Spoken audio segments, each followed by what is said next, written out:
जय श्री कृष्णा दोस्तों। आज आमल की एकादशी के दिन जरूर सुने ये व्रत कथा, होगी भगवान विष्णु की कृपा। आमल की एकादशी की सही तिथि, पूजा का शुभ मुहूर्त, पूजा विधि, पारण का सही समय जानने के लिए डिस्क्रिप्शन पर दिए गए लिंक पर क्लिक करें। आमल की एकादशी का व्रत हर वर्ष फाल्गुन मास के शुक्ल पक्ष की एकादशी तिथि को होता है। इस वर्ष आमल की एकादशी आज 10 मार्च 2025 दिन सोमवार को है। इस दिन आंवले के पेड़ के नीचे भगवान विष्णु जी की पूजा विधि विधान से की जाती है। दिन भर व्रत रखा जाता है और आमल की एकादशी व्रत की कथा का श्रवण किया जाता है। हर व्रत में कथा का श्रवण आवश्यक होता है, तभी उस व्रत का पूर्ण फल प्राप्त होता है। आज हम आपको बता रहे हैं आमल की एकादशी व्रत की कथा, तो वीडियो को अंत तक जरूर देखें। आमल की एकादशी व्रत करने से सभी पाप नष्ट हो जाते हैं तथा मोक्ष की प्राप्ति होती है। आमल की एकादशी व्रत कथा। एक पौराणिक कथा के अनुसार इस सृष्टि का सृजन करने के लिए भगवान विष्णु की नाभि से ब्रह्मा जी उत्पन्न हुए। उनको स्वयं के बारे में जानने की चाह हुई। वे जानना चाहते थे कि उनकी उत्पत्ति कैसे हुई है। इन सवालों का जवाब जानने के लिए ब्रह्मा जी ने भगवान विष्णु की तपस्या प्रारंभ कर दी। काफी समय बाद उनकी तपस्या से प्रसन्न होकर भगवान विष्णु ने उनको दर्शन दिया। उनके दर्शन पाकर ब्रह्मा जी भावुक हो गए और आंखों से आंसू बह निकले। उनके आंसुओं से ही आंवले का पेड़ उत्पन्न हुआ। तब उनकी तपस्या से प्रसन्न भगवान विष्णु ने कहा कि आपके आंसू से आंवले का पेड़ उत्पन्न हुआ है, इस वजह से यह पेड़ और इसका फल उनको बहुत प्रिय होगा। आज से जो कोई भी आमल की एकादशी व्रत करेगा और आंवले के पेड़ के नीचे विधि विधान से मेरी पूजा करेगा, उसे मोक्ष प्राप्त होगा और उसके सभी पाप कर्म खत्म हो जाएंगे। इस व्रत के साथ इस कथा का श्रवण करने से आमल की एकादशी व्रत का पूर्ण फल प्राप्त होता है। आमल की एकादशी व्रत कथा। 2 वैदिश नाम का एक नगर था। उस नगर में ब्राह्मण, क्षत्रिय, वैश्य और शूद्र रहते थे। वहां रहने वाले सभी नगरवासी विष्णु भक्त थे और वहां कोई भी नास्तिक नहीं था। उसके राजा का नाम था चैतर्थ। राजा चैतर्थ विद्वान थे और वह बहुत धार्मिक थे। सबसे खास बात थी कि उस नगर में कोई भी व्यक्ति दरिद्र नहीं था। नगर में रहने वाला हर शख्स एकादशी का व्रत करता था।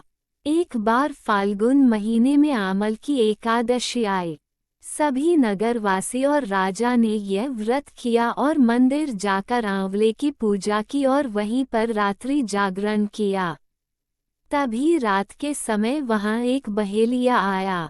बहेलिया घोर पापी था, लेकिन उसे भूख और प्यास लगी थी, इसलिए मंदिर के कोने में बैठकर जागरण को देखने लगा और विष्णु भगवान व एकादशी महात्म्य की कथा सुनने लगा।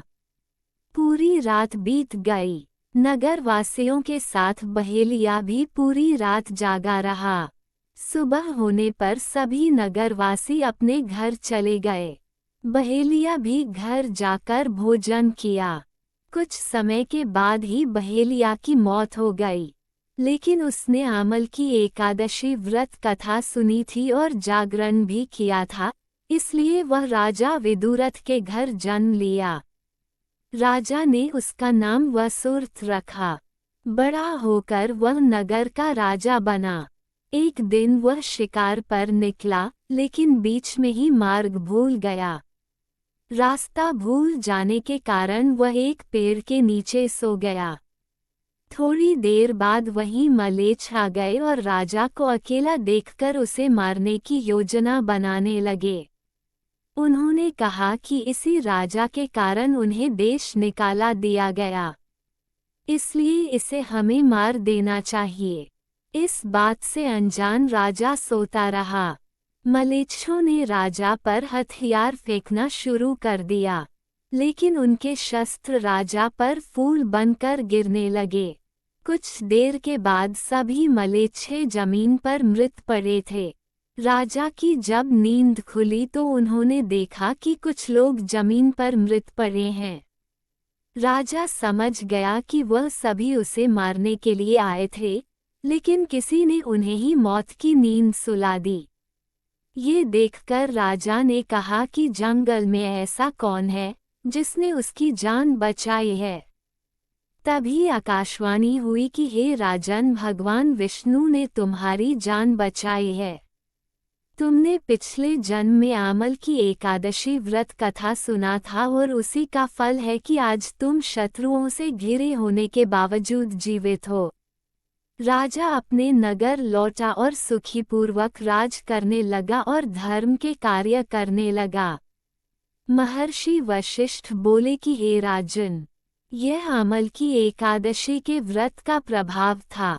जो मनुष्य इस आमल की एकादशी का व्रत करते हैं, वे प्रत्येक कार्य में सफल होते हैं और अंत में विष्णुलोक को जाते हैं। कथा के बाद एकादशी माता की आरती अवश्य करें। एकादशी के दिन करें यह पावन आरती। ओम जय एकादशी माता। यहाँ पाठकों के लिए प्रस्तुत है एकादशी की आरती। इस आरती में सभी एकादशियों के नाम शामिल है। एकादशी की आरती। ओम जय एकादशी, जय एकादशी, जय एकादशी माता। विष्णु पूजा व्रत को धारण कर शक्ति मुक्ति पाता। ओम तेरे नाम गिनाऊं देवी, भक्ति प्रदान करनी। गण गौरव की देनी माता, शास्त्रों में वर्णी। ओम मार्ग शीर्ष के कृष्ण पक्ष की उत्पन्ना, विश्वतारिणी जन्मी। शुक्ल पक्ष में हुई मोक्षदा, मुक्तिदाता बनाई। ओम पौष के कृष्ण पक्ष की सफला नामक है। शुक्ल पक्ष में होए पुत्रदा, आनंद अधिक रहे। ओम नाम शक्तिला माघ मास में कृष्ण पक्ष आवे। शुक्ल पक्ष में जया कहावे, विजय सदा पावे। ओम विजया फागुन कृष्ण पक्ष में शुक्ला आमल की। पापमोचनी कृष्ण पक्ष में चैत्र महाबली की। ओम चैत्र शुक्ल में नाम कामदा, धन देने वाली। नाम बरूथिनी कृष्ण पक्ष में वैसाख माह वाली। ओम शुक्ल पक्ष में होए मोहिनी अपरा ज्येष्ठ कृष्ण पक्षी। नाम निर्जला सब सुख करनी, शुक्ल पक्ष रखी। ओम योगिनी नाम आषाढ़ में जानो, कृष्ण पक्ष करनी। देवशयनी नाम कहायो, शुक्ल पक्ष धरनी। ओम कामिका श्रावण मास में आवे, कृष्ण पक्ष कहिए। श्रावण शुक्ला होए पवित्र आनंद से रहिए। ओम अजा भाद्रपद कृष्ण पक्ष की परिवर्तिनी शुक्ला। इंद्र आश्चिन कृष्ण पक्ष में व्रत से भव सागर निकला। ओम पापांकुशा है शुक्ल पक्ष में, आप हर नहारी। रमा मास कार्तिक में आवे, सुखदायक भारी। ओम देवोत्थानी शुक्ल पक्ष की दुखनाशक मैया। पावन मास में करूं विनती पार करो नया। ओम परमा कृष्ण पक्ष में होती जन मंगल करनी।